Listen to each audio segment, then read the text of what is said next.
I rise in strong opposition to the underlying bill and in support of the DeLauro amendment. Mr. Chairman, hardworking families all across America have been whipsawed in recent years by Wall Street and special interests who have had free rein to place bets on mortgages, place bets on future oil prices. And you know what? We fought back when we passed a Wall Street reform law that outlaws risky financial practices by banks and lenders and that protects consumers.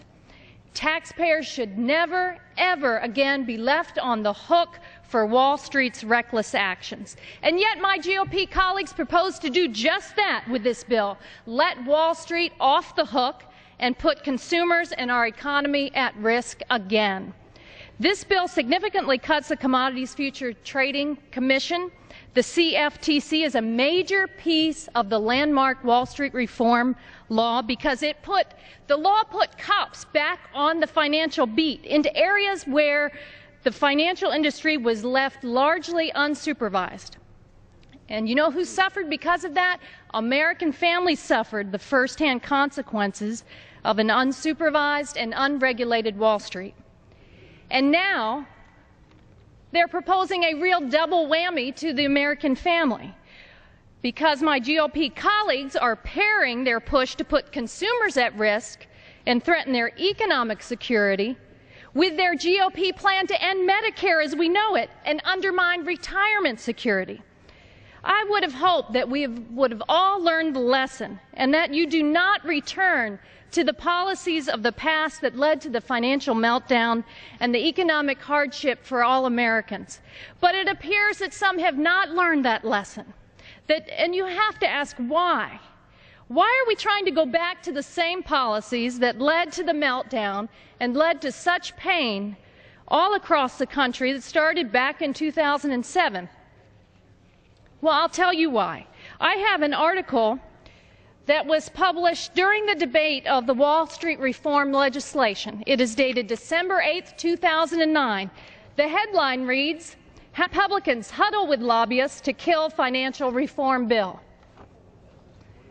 The article continues, in a call to arms, House Republican leaders met with more than 100 lobbyists at the Capitol Visitor Center on Tuesday afternoon to try to fight back against financial overhaul legislation.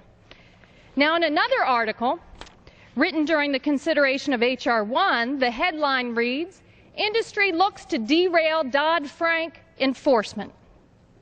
It continues, "Republicans make no bones about their goal to defang Dodd-Frank, our landmark Wall Street reform law that was put in place to protect consumers and hardworking American families." Mr. Chairman, I ask unanimous consent to enter these articles into the record.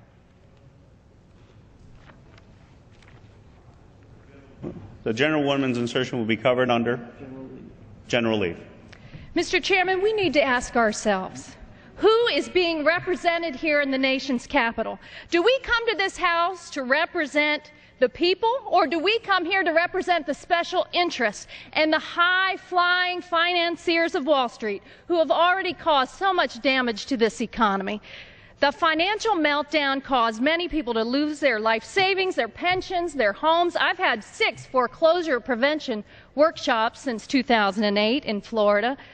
These were largely middle-class Americans, our neighbors. And we're here to fight for them and not for those who caused the damage to the economy. But you know what? Since January, under this new majority, day after day, we have to come to the floor of the House to fight the misguided agenda of the majority that wants to roll back policies that are beneficial to the middle class, roll back Wall Street reform, end Medicare as we know it. Big oil gets to keep its tax break. Companies still get breaks for exporting jobs overseas.